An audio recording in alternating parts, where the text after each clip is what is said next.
In Quran, God sometimes referred to him as plural sense, Yeah. like us or we. Why is that? Let's understand it more comprehensively.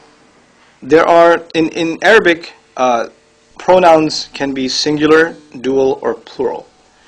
And pronouns, of course, are also third person, second person, and first person, right? So what are all the pronouns used for God in the Quran? There's he, which is singular, of course. There's the word you, but in Arabic, you can be plural also. Right? So there's anta, which is singular, but there's antum, which is plural. So the singular you is used, the singular he is used, I is used, which is obviously singular. So the only plural pronoun used is we. First of all, we say this is not a literal plural. And why not? Because if that was literally plural, we wouldn't just find the word he, we would also find they. We wouldn't just find you, we would find all of you.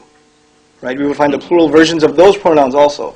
But the plural doesn't occur in third person, doesn't occur in second person, only occurs in first person. And even in first person, it isn't consistent. You find I and you find we.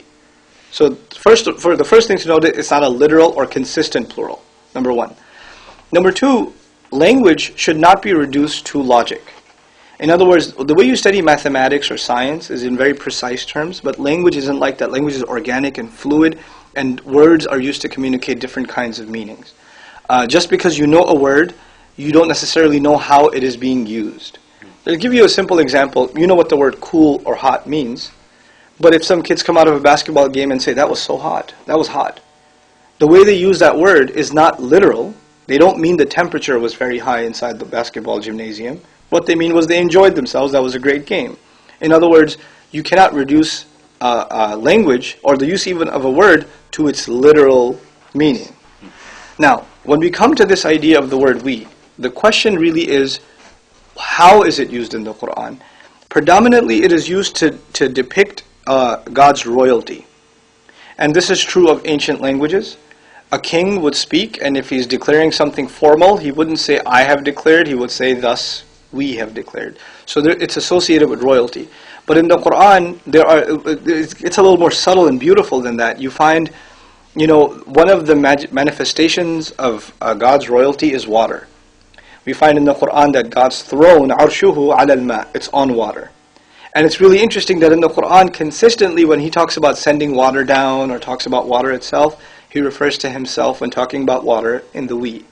In other words, he refers to his throne associated with water, and he uses the royal terminology we pretty much consistently whenever he talks about water. That's just one example. When he talks about providing, when he talks about his kingdom over things, his creative power, you'll find the word we. But then the question is, then when do you find the word I? So you can put this in perspective. Two more points. So when do you use I? The word I is found in the Quran in cases of extreme anger or cases of extreme mercy.